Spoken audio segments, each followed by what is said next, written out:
What's up, guys? It's your favorite boy from Illinois. Today I'm going to be going over how I have all my med kit set up on my plate carrier.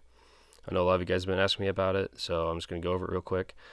As always, full disclosure, all of this stuff was provided for by me, purchased by me. I'm not sponsored by anybody. But with that, let's get into it.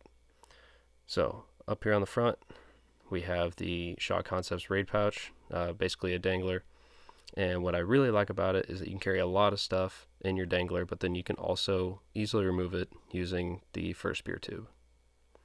So that pops right off. And then this is mainly my frontline kit for big trauma supplies. On the bottom, you got a tourniquet there.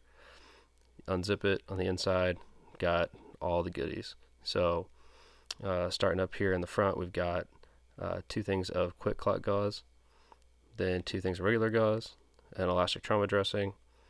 You got your burn dressing, frog tape, 2 things of gloves, mylar blanket, twin pack of chest seals, NPA with lube.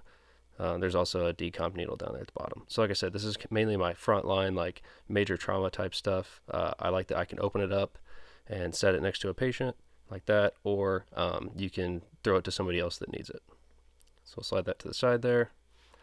So something that's overlooked a lot with taking care of your guys is small ailments, just cuts, scrapes, headaches, allergies, stuff like that. So for that, I have a little boo-boo kit here in a Spiritus general purpose pouch on my cummerbund. And inside of that, I have a boo-boo kit from my medic. Now, it's also augmented with some ITS tactical stuff, but again, it's mainly just for all the little stuff. So we got, regular size band-aids. I got antiseptic wipes, antibacterial, some super glue, tweezers, Sharpie. I've got a lot of other size band-aids and stuff like that in there. Some saline for flushing stuff, or getting gauze wet, gauze pads, other medications, stuff like that for, allergies, headaches, and whatnot. And it all fits in this nice little pouch. And then, I store it in that Spiritus pouch there on the side. So then, as you know, I have a Flatpack attached to the back of my carrier using these buckles. That way I can access it while I still have the carrier on. Real nice and handy. So if you want to see how to do that, it's in another YouTube video. Really simple, really.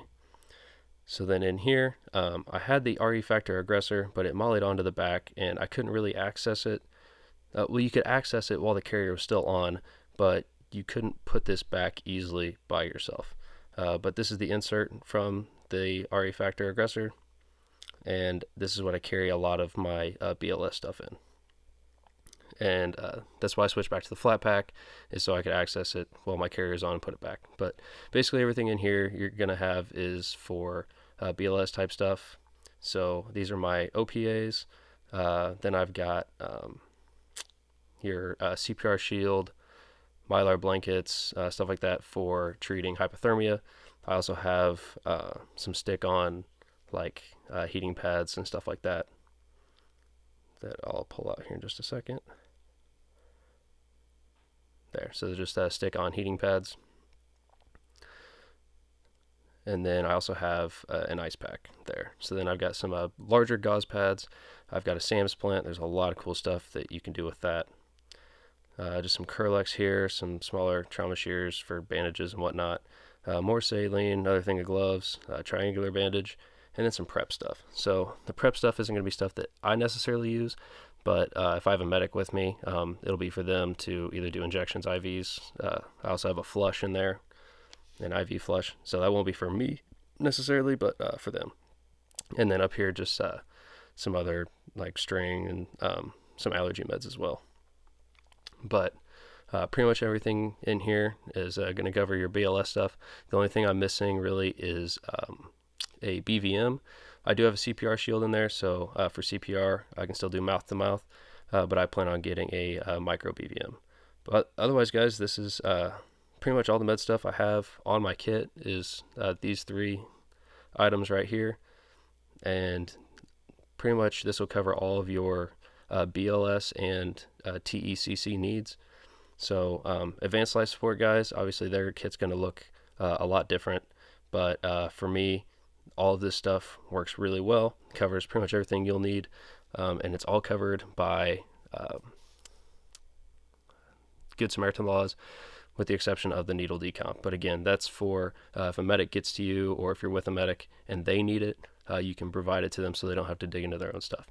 But otherwise, guys, this is pretty much everything you'll need for providing for you guys in a BLS capacity. And if you guys have any other suggestions as far as other items that you think I should include, or some critiques or stuff that you would change up, please let me know, for not only me, but everybody else that watches the video too. And with that, thanks guys, I appreciate your time, and train hard, stay safe.